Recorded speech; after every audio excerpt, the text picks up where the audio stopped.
Salam dalam damai Kristus. Ibadah Minggu 29 Maret 2020 ini masih kita laksanakan di rumah masing-masing.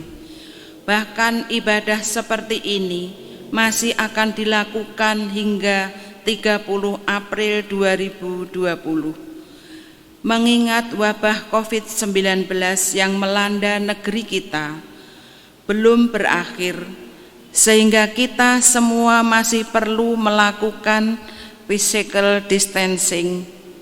Keputusan untuk memperpanjang waktu peniadaan kegiatan di gereja dan ibadah di rumah masing-masing didasarkan pula pada surat dari Badan Pekerja Majelis Sinode GKI dan surat dari Badan Pekerja Majelis Sinode Wilayah GKI, Sinode Wilayah Jawa Tengah.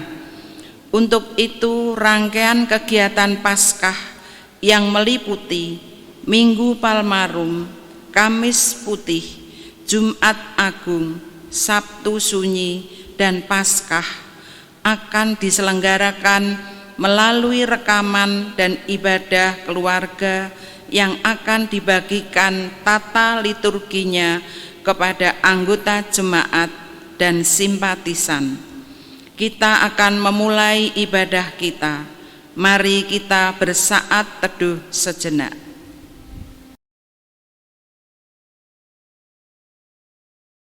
Adakah hari-hari ini mendatangkan kegentaran bagi kita? Bagi banyak orang, wabah penyakit yang menyebar saat ini mendatangkan rasa takut, perasaan tidak aman, dan ketidakpastian akan hari depan. Dalam segala ketakutan kita, marilah kita mengingat apa yang dikatakan oleh Rasul Paulus. Sebab aku yakin bahwa baik maut maupun hidup, baik malaikat-malaikat maupun pemerintah-pemerintah, baik yang ada sekarang maupun yang akan datang, atau kuasa-kuasa, baik yang di atas maupun yang di bawah, ataupun sesuatu makhluk lain, tidak akan dapat memisahkan kita dari kasih Allah yang ada dalam Kristus Yesus, Tuhan kita. Kita adalah milik Kristus, dan saat ini Ia memanggil kita untuk beribadah kepadanya.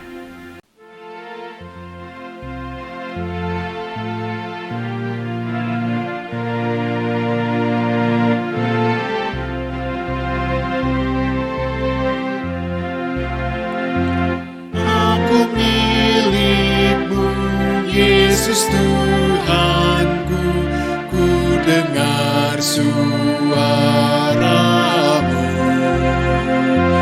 Ku merindukan datang mendekat dan diraih oleh-Mu.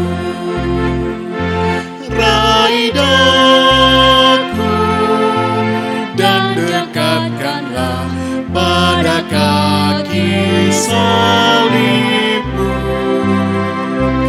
Raih daku, raih dan dekatkanlah ke sisi-Mu, Tuhanku.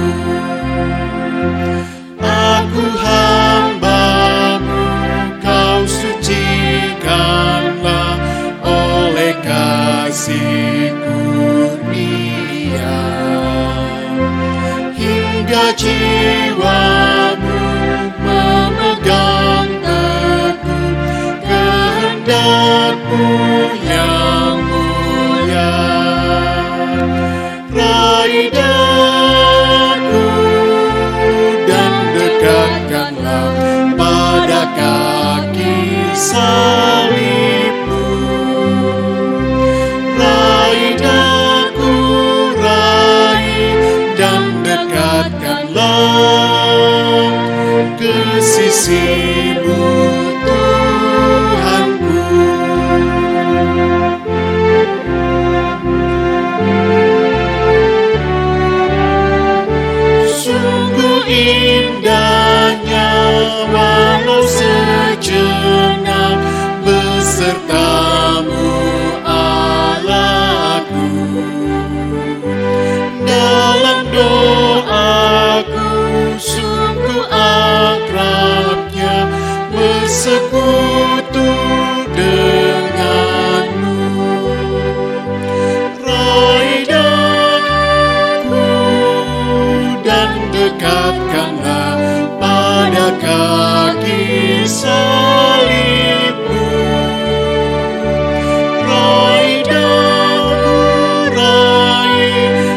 dan dekatkanlah ke sisi-Mu, Tuhanku.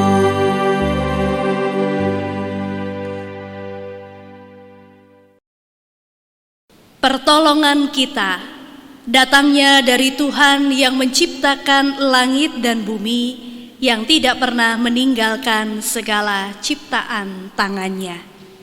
Damai Kristus beserta kita semua.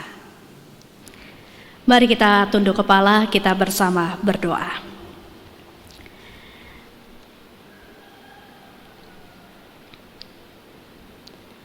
Masih ada kesempatan bagi kami untuk beribadah kepada Tuhan.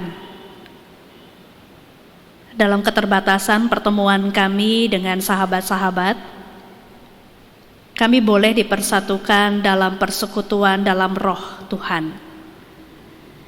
Dan biarlah pada waktu ini, ketika kami beribadah bersama dengan keluarga kami, atau bahkan kami yang beribadah sendiri di rumah, kami boleh mendengar suara Tuhan yang mau berkata-kata kepada kami.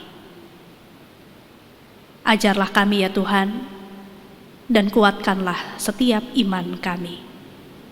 Di dalam nama Tuhan kami Yesus Kristus, kami berdoa. Amin. Pembacaan firman Tuhan pada hari ini diambil dari kitab Yehezkiel, pasalnya yang ke-37, ayatnya yang pertama hingga ayat yang ke-14. Yehezkiel pasal 37, ayatnya yang pertama hingga ayat yang ke-14. Lalu kekuasaan Tuhan meliputi aku, dan Ia membawa aku keluar dengan perantaraan Roh-Nya, dan menempatkan aku di tengah-tengah lembah. Dan lembah ini penuh dengan tulang-tulang. Ia membawa aku melihat tulang-tulang itu berkeliling-keliling, dan sungguh amat banyak bertaburan di lembah itu. Lihat, tulang-tulang itu amat kering. Lalu ia berfirman kepadaku, "Hai anak manusia, dapatkah tulang-tulang ini dihidupkan kembali?" Aku menjawab, "Ya Tuhan Allah, Engkaulah yang mengetahui." Lalu firman-Nya kepadaku, "Bernubuatlah mengenai tulang-tulang ini dan katakanlah kepadanya, hai tulang-tulang yang kering, dengarlah firman Tuhan. Beginilah firman Tuhan Allah kepada tulang-tulang ini. Aku memberi nafas hidup di dalammu supaya kamu hidup kembali. Aku akan memberi urat-urat padamu dan menumbuhkan daging padamu. Aku akan menutupi kamu dengan kulit dan memberikan kamu nafas hidup, supaya kamu hidup kembali. Dan kamu akan mengetahui bahwa Akulah Tuhan." Lalu aku bernubuat seperti diperintahkan kepadaku. Dan segera sesudah aku bernubuat, kedengaranlah suara. Sungguh, suatu suara berderak-derak, dan tulang-tulang itu bertemu satu sama lain. Sedang aku mengamat-amatinya, lihat, urat-urat ada dan daging tumbuh padanya. Kemudian kulit menutupinya, tetapi mereka belum bernafas. Maka firman-Nya kepadaku, "Bernubuatlah kepada nafas hidup itu, bernubuatlah hai anak manusia, dan katakanlah kepada nafas hidup itu, beginilah firman Tuhan Allah. Hai nafas hidup, datanglah dari keempat penjuru angin, dan berembuslah ke dalam orang-orang yang terbunuh ini, supaya mereka hidup kembali." Lalu aku bernubuat seperti diperintahkannya kepadaku. Dan nafas hidup itu masuk di dalam mereka. sehingga mereka hidup kembali. Mereka menjejakkan kakinya, suatu tentara yang sangat besar. Firman-Nya kepadaku, hai anak manusia, tulang-tulang ini adalah seluruh kaum Israel. Sungguh, mereka sendiri mengatakan, tulang-tulang kami sudah menjadi kering, dan pengharapan kami sudah lenyap. Kami sudah hilang.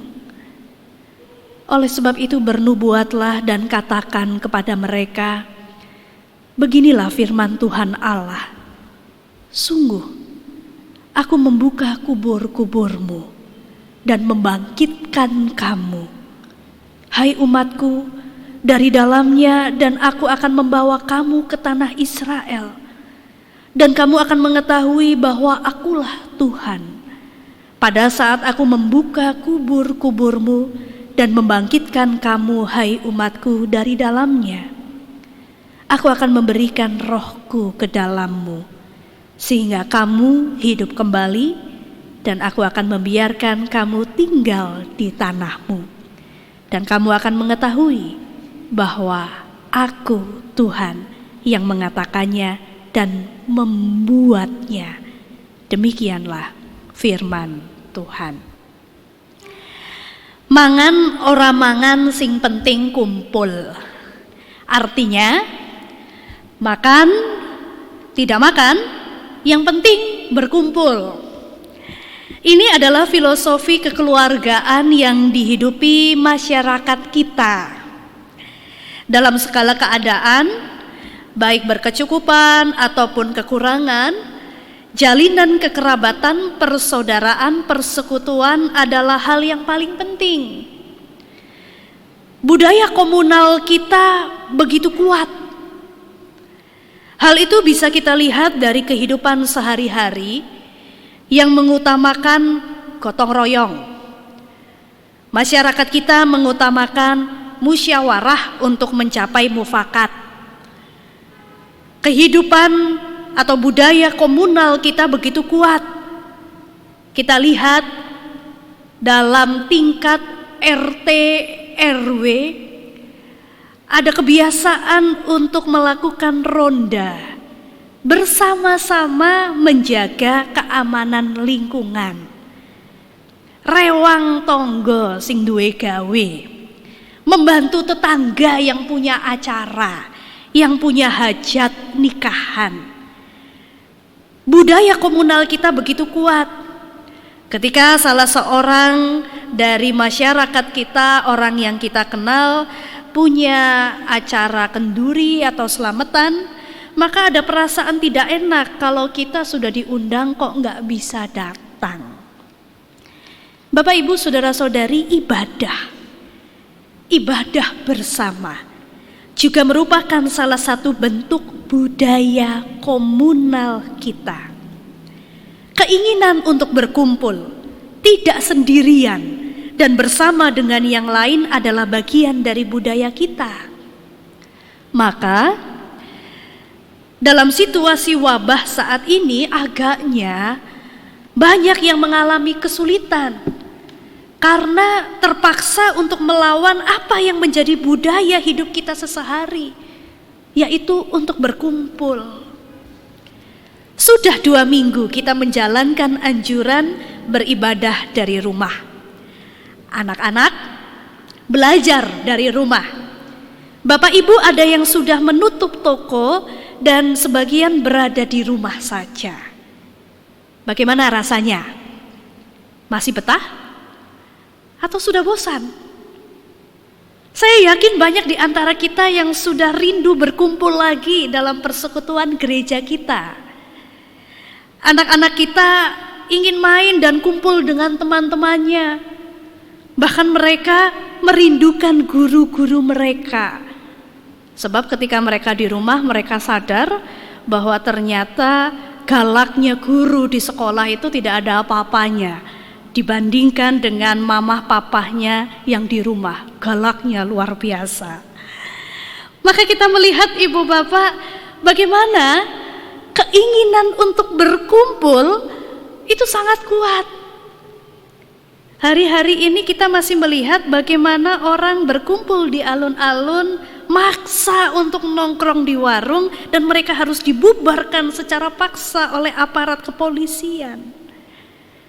Dan kita sendiri mungkin juga merasakan sulitnya untuk tetap berada di rumah saja, tidak bekerja. Ini satu kesulitan tersendiri. Apalagi ketika kita mempunyai pekerjaan yang sebetulnya tidak bisa kita lakukan sambil di rumah saja, gitu ya. Kita mungkin memiliki kecemasan dan ketakutan. Bagaimana untuk hari depan? Apakah saya harus tidak bekerja karena wabah ini demi keselamatan saya, demi keselamatan keluarga saya, demi keselamatan orang banyak? Tapi sampai kapan? Kita tidak hanya merasakan ada yang hilang dalam jalinan kita dengan yang lain karena tidak bisa bertemu secara langsung. Tapi selain itu kita juga merasakan kebimbangan akan kepastian hidup, jaminan hidup kita untuk hari depan. Nah, perasaan-perasaan semacam ini menghubungkan kita dengan orang-orang Israel yang berada pada masa pembuangan di Babel. Setelah kerajaan Yehuda takluk pada kekuatan Babilonia, maka orang-orang Israel ini dibawa ke Babilonia. Dan sebagai pihak yang kalah dan tidak lagi berdaya, mereka harus mengikuti apa yang menjadi kemauan pemimpin Babel. Orang Israel dipaksa untuk meninggalkan tanahnya. Mereka dipaksa untuk meninggalkan cara hidup mereka di Israel dan mengabdi pada kekuasaan Babel. Terlebih lagi ibu bapak, ketika Yerusalem ditinggalkan oleh orang-orang Israel, mereka meninggalkan Yerusalem, bait Allah, tempat di mana mereka biasa melakukan ibadah bersama dengan orang-orang Yahudi dari berbagai tempat. Bait Allah itu sudah dihancurkan. Maka ibu bapak, ketika mereka ada di Babel, sebagai orang-orang buangan, mereka merasa begitu rindu pada Yerusalem. Mereka merasa begitu rindu dengan kampung halaman mereka. Mereka merasa kehilangan ikatan dengan komunitas di mana mereka biasa beribadah bersama-sama. Mereka merasa identitas mereka terkoyak. Dan situasi itu yang berjalan hingga berpuluh tahun membuat mereka tidak lagi memiliki harapan untuk pulang ke kampung halaman. Mereka takut untuk memiliki harapan. Daripada sakit, daripada kecewa, sakit hati, lebih baik tidak usah berharap. Tuhan melihat keputusasaan orang Israel. Dan Tuhan berinisiatif untuk menolong, membangkitkan pengharapan dan semangat. Tuhan menunjukkan pada umat Tuhan lewat suatu penglihatan. Tulang-tulang orang mati yang sudah kering di lembah. Sesuatu yang sepertinya tidak berarti lagi. Sesuatu yang sepertinya tidak lagi ada harapan. Setelah Tuhan Allah memerintahkan Yehezkiel untuk bernubuat, maka tulang-tulang itu hidup. Dari tulang-tulang itu muncul kembali urat-urat, muncul kembali daging. Dan setelah nafas kehidupan dihembuskan, hadirlah kehidupan. Bapak, Ibu, saudara-saudari, apa yang dalam pandangan kita tidak ada apa-apanya, yang menurut pandangan kita itu sudah habis. Buat Tuhan tidak demikian. Ya, mungkin saat ini kita terpaksa tidak bekerja. Penghasilan kita otomatis berkurang. Kita khawatir.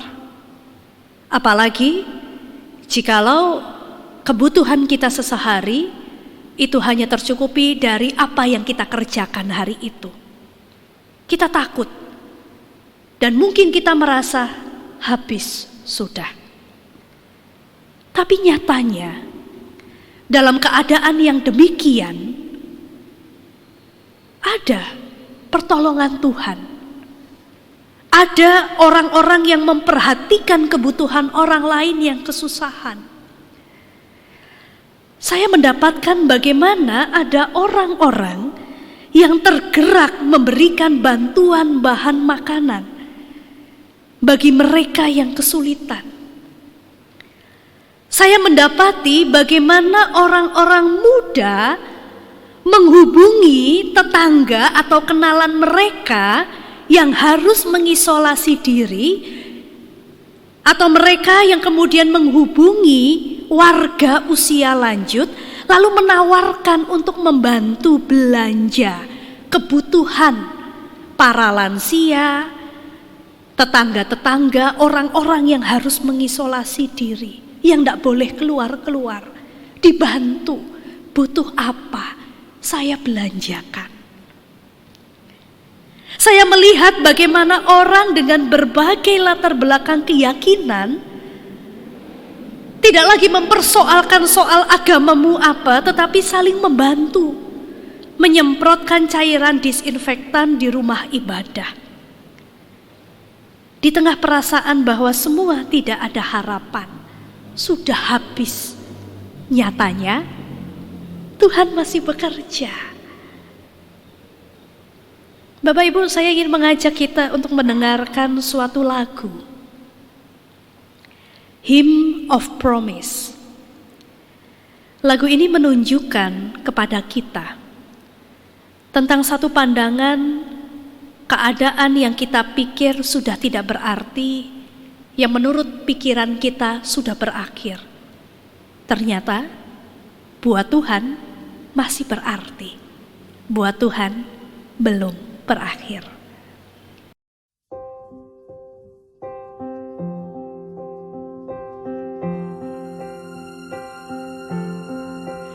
In the bulb there is a flower, in the seed an apple tree, in cocoons a hidden promise, butterflies will soon be free.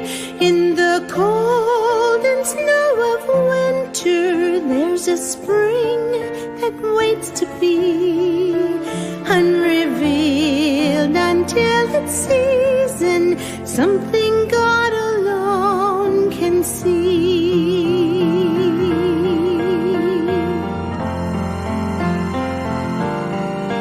There's a song in every silence, seeking word and melody. There's a dawn in every darkness, bringing hope to you and me. From the past will come the future, what it holds a mystery, unrevealed until its season, something God alone can see.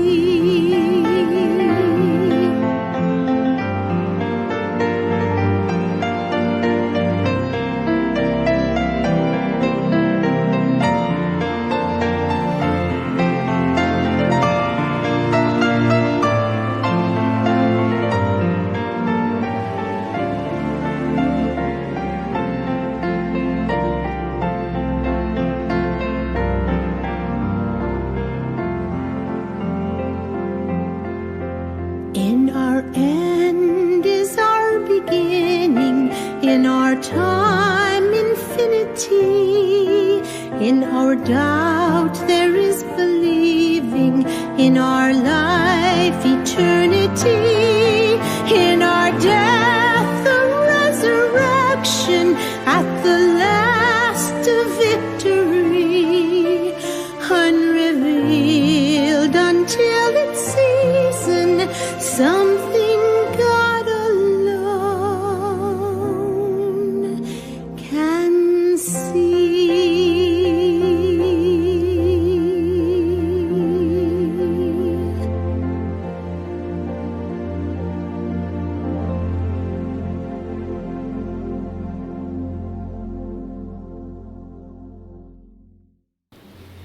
Bapak, Ibu, saudara-saudari yang dikasihi oleh Tuhan, saat ini mungkin Anda merasa bosan.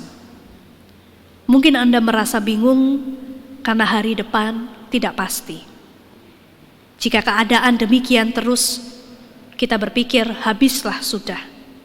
Bagaimana pekerjaan saya? Bagaimana saya akan hidup? Mungkin saat ini Anda mendapat begitu banyak berita tentang wabah penyakit yang membuat Anda penuh ketakutan. Merasa bahwa saya termasuk yang rentan, saya punya penyakit yang lain, usia saya sudah masuk usia lanjut. Mungkin Anda menjadi begitu paranoid, begitu ketakutan bertemu dengan orang lain atau harus berdekatan dengan orang lain. Mungkin kita tidak melihat ada yang baik saat ini, tapi bukan begitu pandangan Tuhan. Mungkin belum terungkap sampai masanya. Sebab itu adalah sesuatu yang saat ini hanya Tuhan yang dapat melihatnya. Selalu ada harapan. Anda pun dapat menjadi wujud pengharapan yang Allah kirimkan untuk membangkitkan harapan orang lain. Selalu ada harapan bersama dengan Allah. Mari kita tunduk kepala, kita bersama berdoa. Kami percaya dan sungguh mengamini apa yang sudah Tuhan firmankan kepada kami. Di tengah-tengah keadaan yang bagi mata kami adalah keadaan yang sudah habis, penuh dengan ketakutan, penuh dengan ketidakpastian, satu keadaan yang tidak ada harapan. Bersama dengan Tuhan, kami meyakini selalu ada kehidupan, selalu ada pengharapan. Maka sebagaimana firman-Mu sudah dinyatakan kepada semua kami, tolonglah kami ya Tuhan, agar kami tidak hidup di bawah ketakutan yang berlebihan.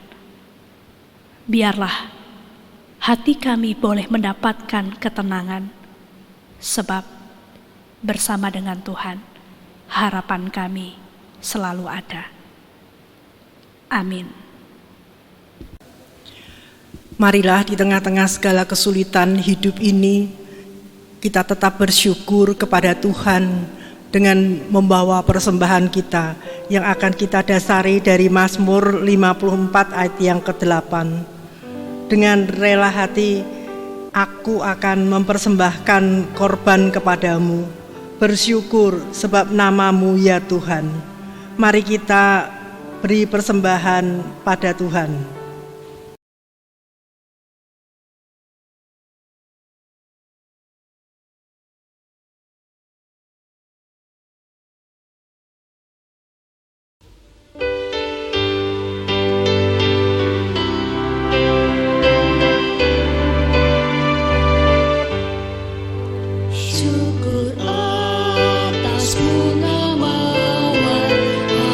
Indah tak terberi.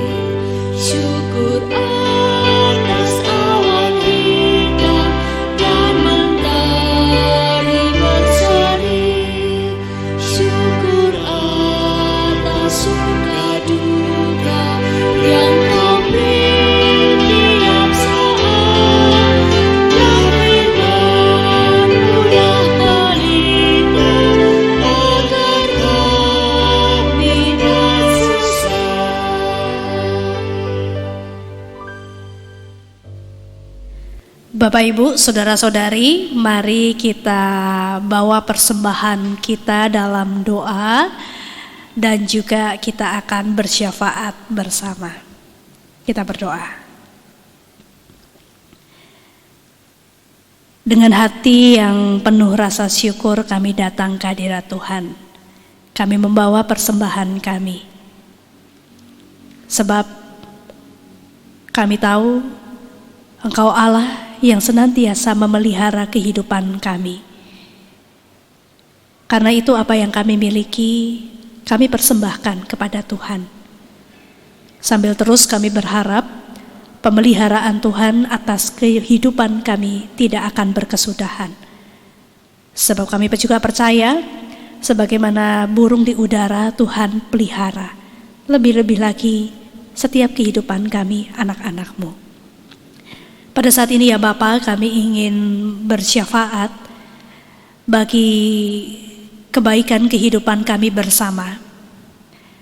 Kami memohon upaya bersama dari setiap negara-negara untuk memerangi COVID-19. Biarlah Tuhan akan menyertai para pemimpin-pemimpin bangsa, setiap pemerintahan-pemerintahan yang saat ini berupaya untuk menghambat penyebaran dari virus COVID-19 ini. Bapa, tolonglah agar ada hikmat dari Tuhan bagi para pemimpin bangsa kami. Mereka dimampukan untuk mengambil tindakan-tindakan, kebijakan-kebijakan yang tepat, dan mereka juga dimampukan untuk mengantisipasi dampak dari wabah penyakit ini, dampak yang mungkin akan dirasakan oleh masyarakat. Biarlah pemerintah dapat sikap dan juga membuat kebijakan-kebijakan yang tepat untuk kesejahteraan masyarakat. Tuhan juga akan memberkati jikalau tim medis yang ada di garda depan berhadapan dengan pasien-pasien yang sakit, termasuk juga pasien COVID-19, agar mereka juga dilindungi. Tuhan lindungi mereka. Kalau saat ini ada kesulitan untuk mencari alat pelindung diri, biarlah bersama dengan pemerintah, rumah sakit dapat memenuhi kebutuhan alat pelindung diri dan juga perlengkapan medis yang dibutuhkan lainnya. Bapa yang Maha Kasih, biarlah masyarakat juga boleh mempunyai kesadaran agar ikut berpartisipasi dalam upaya pemerintah menghambat penyebaran virus ini. Kami boleh diam di rumah, kami boleh meminimalisir bepergian kami. Bapa, kami doakan anak-anak kami supaya mereka juga dapat belajar di rumah dengan gembira dan memakai kesempatan ini untuk berkumpul bersama dengan keluarga. Setiap orang tua juga boleh makin dekat dengan anggota keluarga yang lain. Orang tua boleh mengasihi anak, anak-anak juga boleh mengasihi orang tua. Bapa juga kiranya akan memberkati mereka pasien yang sudah dinyatakan positif COVID-19, agar mereka juga boleh mendapatkan pemulihan. Tuhan berikan kekuatan. Kami juga ingin mendoakan saudara-saudara kami yang saat ini juga sedang sakit, yang saat ini harus menjalani perawatan di rumah maupun juga di rumah sakit. Tuhan tolong, jamahan tangan Tuhan biarlah boleh memberikan pemulihan dan juga kekuatan. Anggota keluarga yang harus merawat, menjaga, Tuhan berikan kesabaran dan Tuhan berikan iman yang teguh. Bapa yang Maha Kasih, kami menaikkan segala doa dan juga permohonan kami ini hanya di dalam nama Tuhan kami, Yesus Kristus. Amin.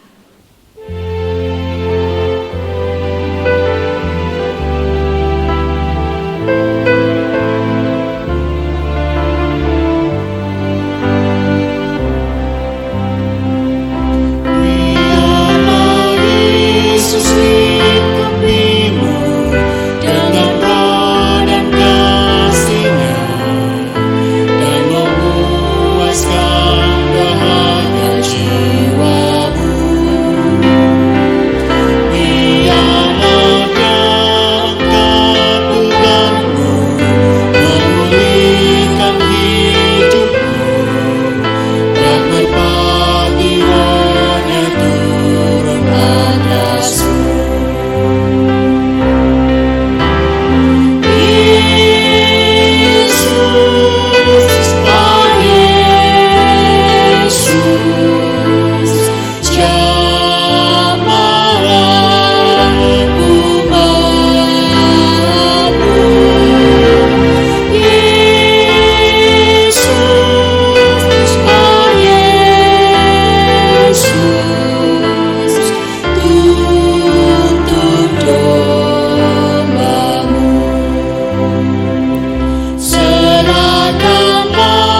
kepada Yesus, kepedihan hidupmu, ketakutan, duka dan tangisanmu.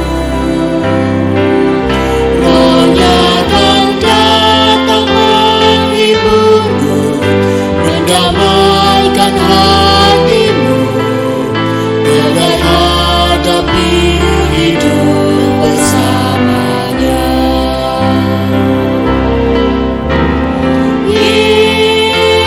Yesus, oh Yesus, jamahlah umatmu.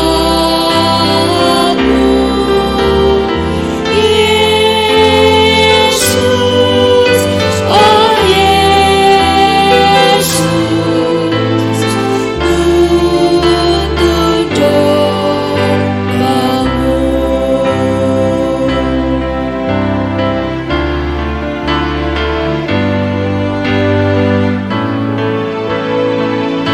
Menyanyikan lagu ini dengan hati bersuka, karena percaya Allah di sertamu. Oh percayakanlah padanya masa depan hidupmu, sambut tiap hari di dalam namanya.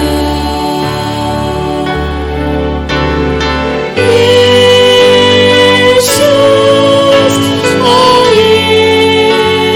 Yesus, jamahlah umatmu.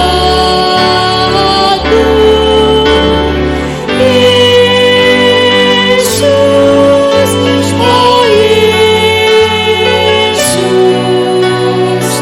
tuntun doamu.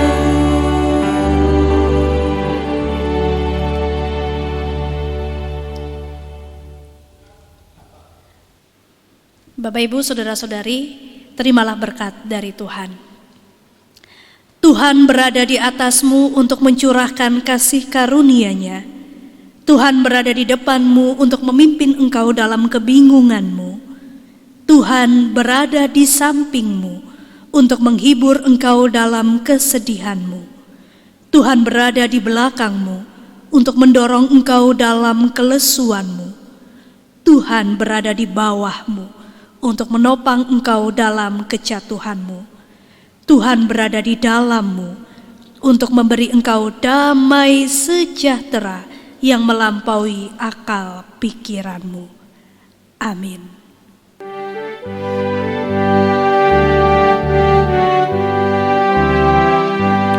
Hosea